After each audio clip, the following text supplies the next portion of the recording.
제가 조금 이런 말하기 조금 민망하지만 영태기를 극복을 했습니다.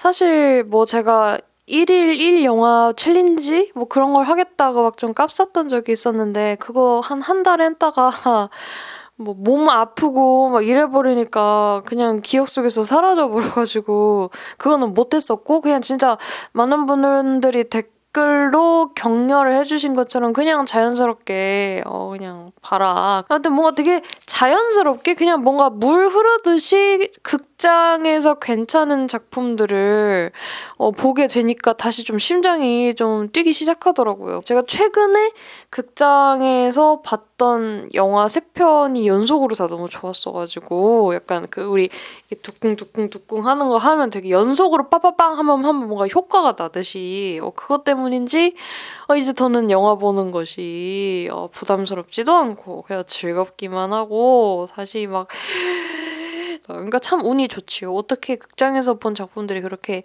별점 5점 만점 기준으로 4.5와 5점을 막 이렇게 웃도는 그런 작품들이었어가지고 너무 기분이 좋아가지고 제가 오늘 팟캐스트를 해보려고 합니다. 그게 무슨 말이냐면 겁나 주절거릴 거리가 많다라는 뜻입니다. 그래서 거두절미하고 이제 제가 봤던 순서대로 차례차례 한번 소개를 해드릴까 해요. 일단 첫 번째 영화는 제가 여기다가 지금 포스터를 걸어놨는데 바로 애니멀 킹덤이라는 작품입니다. 이 영화는 일단 한마디로 정리하자면 저의 취향을 모두 집대성한 작품이라고 할 수 있습니다. 너무 좋아. 사실 아니다. 아무튼 줄거리를 먼저 간단하게 말씀드리자면 지구 곳곳에 인간들이 갑자기 수인이 되는 바이러스가 발생을 하거든요. 의료센터에서는 그 수인들을 격리하면서 변이를 최대한 막으려고 노력해요. 에밀은 아버지와 함께 호송 중에 탈출한 엄마를 찾아 나섰는데 곧 그에게도 증상이 나타납니다. 그는 인간과 동물의 세계 중 무엇을 선택하게 될까요? 자, 일단 이 영화는 소수자성을 담아낸 성장물 장르고 동물과 관련된 상상력이 이 수인 이미지로서 많이 드러나면서 성장물임에도 불구하고 과하게 자극적이지 않은 갈등을 담아내고 있으며 마무리로 웅장하고 상징적인 음악을 쓰면서 저의 뭔가 그런 벅차오름을 더해줬던 것 같습니다. 이제 영화 속의 주인공이 처한 상황을 놓고 보자면 어느 날 갑자기 사람들이 수인으로 변해요. 갑작스러운 상황이기 때문에 뭐 원인이라든지 해결 방법이라든지도 제대로 나온 게 하나도 없어요. 완전 어떤 팬데믹의 초기 단계라고 할 수 있는 부분인데 와중에 주인공 엄마를 비롯해서 수많은 수인들이 격리를 당하다가 이제 어디 이동하던 중에 탈출을 하게 된 거예요. 그러니까 소동이 될 수밖에 없죠. 배고프니까 주변 농장 가가지고 쳐들어가서 막 가축들을 잡아먹기도 하고 막 주변 식당을 막 엉망으로 만들기도 하고 이러면서 되게 자연스럽게 수인 혐오가 발생을 하더라고요. 그런 거 있잖아요. 아, 수인들은 싹 다 가둬야 된다. 걔네는 너무 저기 막 좀 야만적이고 우린 평생 걔네랑 같이 공생할 수 없을 거다. 뭐 이런 식의 여론이 되게 자연스럽게 흘러나오더라고요. 주인공도 처음에는 엄마가 그렇게 변한 게 너무 뭔가 원망스럽기도 하고 혼란스럽기도 하면서 조금 수인에 대해서 부정적인 감정을 가지고 있는 듯 보였다가 주인공에게도 그 증상이 이제 보이기 시작하는 거예요. 이제 뭔가 손톱이 뭔가 끝이 날카로워진다든지 갑자기 이런 부분에서 막 털이 생긴다든지 그러니까 주인공도 수인, 약간 넓게 보자면 소수자로서 이제 각성을 하게 되는 것이죠. 여기서 제가 수인을 굳이 소수자라고 바꿔서 표현한 이유는 제가 생각하는 소수자의 특성 때문인데 대중들에게 오해를 받고 정체를 숨겨야 되고 공존하기 어렵다는 인상을 갖고 있지만 언제 누구라도 그렇게 될 수 있다라는 특성을 갖고 있는 것이 저는 소수자라고 생각을 해요. 지금 우리 현대사회에서 항상 인간은 뭔가 딱 이래야지라는 암묵적인 기준이 정해져 있잖아요. 암묵적인 틀이 있는데 그거를 벗어나는 순간 조금 이제 집단 내에서 구분이 지어진다고 생각을 하거든요. 근데 그렇게 소수자로서 구분 지어지는 어떤 분류, 종류, 기준이 당사자가 선택할 수 없는 것이 대부분이라고 생각해요. 하지만 사람들은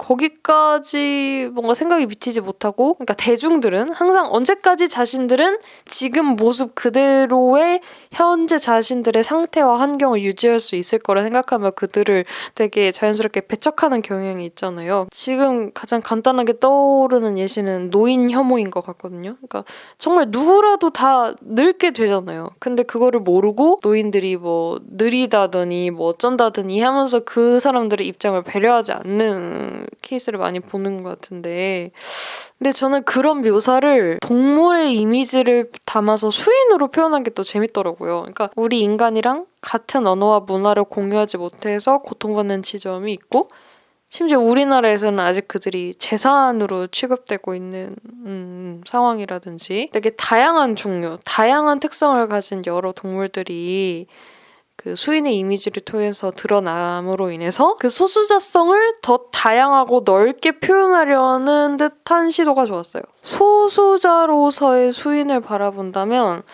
어쨌든 그들 나름의 각각의 아름다움이라든지 강점이 있고, 그것을 통해서 생존하면서도 서로 공존하려고 한다는 지점인 것 같습니다. 결국 이제 주인공도 수인으로 변하는 과정을 담아내면서 이제 관객으로서는 사실 그가 앞으로 겪을 고난이라든지 갈등을 충분히 예상할 수는 있잖아요. 이게 딱 장르가 드러나는 순간 아이고 조졌다 싶은 마음이 솔직히 없지 않아 있었는데, 이 작품은 제 기준 뭐랄까 서스펜스를 위해서 과하게 극적으로 그린다든지 아니면 뭔가 트라우마를 불러일으킬 만큼 막 PTSD가 올 정도로 과하게 자극적이지 않아서 좋았다. 애니멀 킹덤이랑 비슷한 성격의 작품 중에서 블루 마이 마인드라는 영화가 있었거든요. 제가 이 영화도 참 좋아하는데, 여기는 주인공이 그 사춘기를 겪고 뭔가 이제 성장하는 그 모습을 인어화, 발음이 안 되냐, 머메이드, 인어화가 되는 과정을 통해서 드러내주는데,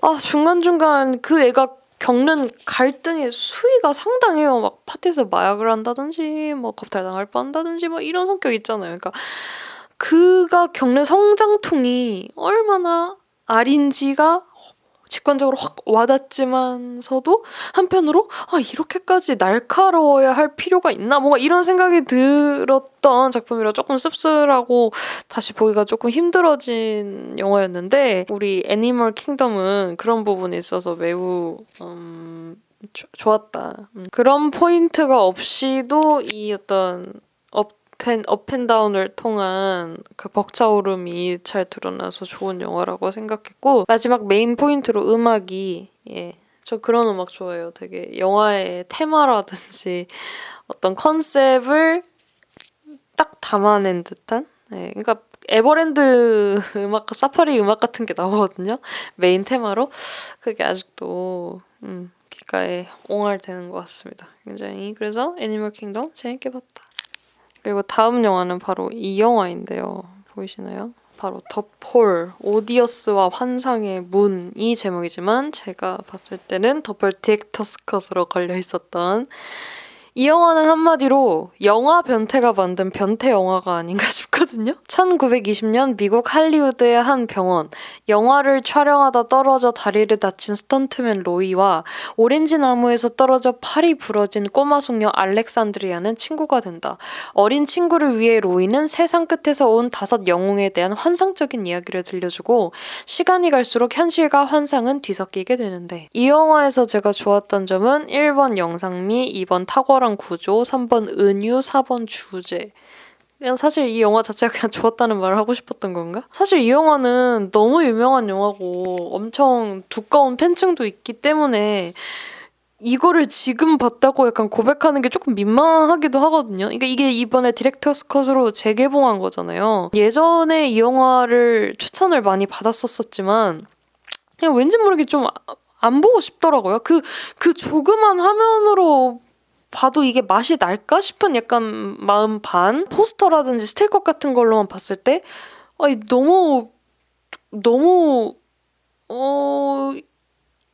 이게 뭔 얘기일까 싶은 이야기가 있어가지고 좀 그것 때문에 좀 끌리지 않았던 것 같은데, 이번에 극장에서 재개봉을 해서 큰 화면으로 관람하게 되어서 행운인 것 같다라는 생각이 들었습니다. 사실 제가 본 극장이 그렇게 큰 관이 아니었어가지고 정말 정말 큰 관에서 보고 싶었던 마음도 좀 있었어요. 왜냐면 이 영화의 수많은 매력 중에 영상미를 빼놓을 수가 없잖아요. 뭐 세계 몇 개국을 돌아다니면서 막 몇 년에 걸쳐 찍었다 막 이렇게 말을 하던데 그게 심지어 뭐 CG도 없다? 뭐 이렇게 말을 하더라고. 진짜 변태 같은 사람들. 그 신부의 얼굴을 이렇게 담아냈다가 그게 자연스럽게 그 어떤 음영과 비슷하게 해가지고 다른 로케이션으로 트랜지션이 딱 되는 그 씬이 있었거든요. 그게 참 절묘하기도 하고 만화적으로 느껴지기도 하고 하면서도 이걸 실제로 당시에 한 땀 한 땀 이렇게 뭔가 야 거기서 조금만 더 이렇게 밀어 막 이랬을 과정을 생각하니까 좀 소름 돋기도 했어요. 그 집요함이. 제가 이 영화에 대해서 처음에 조금 선입견을 가졌던 게 이런 이미지들. 그러니까 좀 되게 일상과 어우러지는 판타지는 아닌 느낌이잖아요. 완전 그냥 반지의 제왕 이런 것처럼. 저는 그런 류의 뭐랄까 너무 일상과 동떨어진 새로운 세계관에서 사실은 드는 걸 그렇게 즐기진 않는 편이라서 너무 막 은유로 점철이 되어 있을 것 같기 때문에 보지 않았는데 이 작품은 그 어린아이에게 들려주는 상상의 이야기라는 그 설정을 아주 잘 활용해가지고 제가 재밌게 볼 수 있었던 것 같습니다. 일단 화자인 로이와 청자인 알렉산드라의 입장에서 그려내기 때문에 서사시의 등장인물들이 다 주변 그 사람들 주변 인물로 묘사되는 것도 재밌었고요. 그 과정에서 아직 꼬마인 알렉산드라가 그 자기가 꿈에서 매칭한 인물이 실제로 그 현실에서 다른 좀 행보를 보이면 뭐 크게 혼란스러워한다든지 실망한다든지 그러니까 이게 지금 그걸 구분을 못하는 거잖아요. 그런 지점도 너무 귀엽고 뭐 실제로 사이가 안 좋은 인물을 뭐 악역으로 배치한다든지 뭐 이런 것도 있어가지고 귀여운 와중에 한편으로 되게 자연스럽게 경계를 넘나드는구나라는 연출이 좀 감탄스러웠던 것 같고요. 그러니까 아예 구조 자체가 그렇게 꼬마에게 들려주는 다소 허무맹랑한 판타지 스토리 이렇게 잡아놓으니까 중간중간 뭐 개연성이 없는 순간이 나온다고 치더라도 그냥 봐야지 뭐 그걸 지적하는 것조차 우스워지고 지금 그게 중요한 게 아니다라는 게 엄청 편하게 강조돼서 재밌었던 것 같아요. 근데 또 그게 한편 후반부에서는 되게 개연성 있는 장치로 그려지기도 하잖아요. 그러니까 이야기 구조 자체를 그냥 튼튼하게 설계해 놓으면 나중에는 그냥 등장인물들이 알아서 움직이는 느낌이 있는 것 같아. 그리고 사실 저는 이 영화가 뭔 영화인지 그냥 진짜 이번에도 아무것도 모르고 왔어요. 제목이 더 폴 막 이러는데 뭐지 뭐 폴이라는 사람에 대한 연대기인가 뭐 이런 식으로 생각을 했을 만하고 아무것도 몰랐는데 눈 비비고 자세히 보니까 더 폴이 아니고 더 fall 그러니까 추락할 때 그 fall이잖아요. 그래서 뭐지 이러고 곱씹는데 영화를 보는데 이제 아차아차 싶은 거야. 영화를 찍다가 더 떨어져서 다친 로이랑 오렌지를 따다 떨어져서 다친 알렉산드라. 그리고 병원에서 각각 또 다른 의미로 또 다른 상황으로 또 추락을 하잖아요, 들. 정말 최고의 제목이었잖아. 심지어 이 영화의 주제랑 연관지어 봤어도 너무 매력적인 이야기다. 계속해서 끝없이 추락하는 그들을 보면서 가슴이 시큰해져서 중간에 좀 죽을 것 같았지만은 또 그렇게 추락한 이들끼리 으쌰으쌰해 가면서 이겨내는 모습을 보니까 이 영화 단순히 예쁘고 은유 가득한 그런 보기 좋은 떡이 먹기도 좋다 스타일의 영화는 아니었구나. 정말 알찬 영화구나. 이러니까 많은 시네필들이 이 영화를 사랑했구나. 그 마지막으로 저는 이 영화의 어떤 정말 넓은 외피에 할리우드의 어떤 그런 예전 영화인들, 스턴트맨들에 대한 존경과 감사와 뭐 이런 감정이 담겨 있다는 걸 전혀 예상하지 못했어요. 그냥 주인공을 그냥 적당히 그렇게 설정한 걸로만 알았지. 근데 그렇게 생각하면은 영화 오프닝이 납득이 안 되는 거지. 세상에 너무 재밌었던 거야. 이 영화 진짜 최고의 영화. 마지막 영화는 파문이거든요. 네. 이 영화는 한마디로 잔잔한데 엄청나게 오래가는 영화라고 설명할 수 있을 것 같아요. 어느 날 갑자기 남편이 집을 나간 후 생명수를 숭배하는 사이비 종교에 빠진 요리코. 그 나름대로 평안한 일상을 보내던 어느 날 집을 나갔던 남편이 암에 걸려 돌아오며 마지막을 함께하고 싶다고 합니다. 잔잔했던 요리코의 마음에 커다란 파문이 일기 시작하는데, 이 영화는 제가 그렇게까지 기대를 하고 가지 않아서 그런지 아니면 직전에 본 두 작품들이 너무 좋았기 때문에 이 두 작품 다음에 본 영화니까 조금 별로일 수도, 상대적으로 별로라고 느껴질 수도 있겠다라는 마음을 먹고 가서 그런 건지 되게 좋았어요.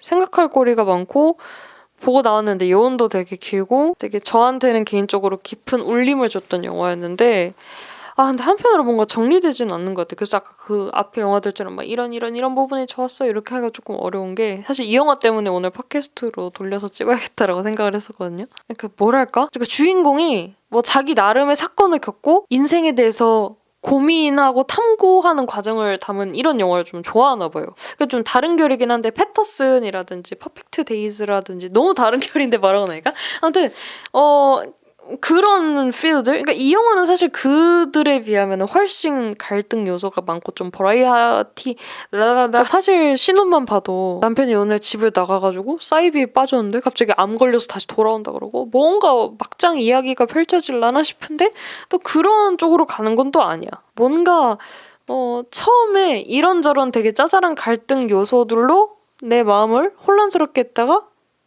결론으로 봤을 때는 제가 느끼기로는 약간 공즉 시색이고 색즉 시공이고 뭐 이런 거 있잖아요. 정말 사실 정말 부질없고 내 마음이 어떻게 되는지에 따라 달리고 뭐 이런 결의 영화들.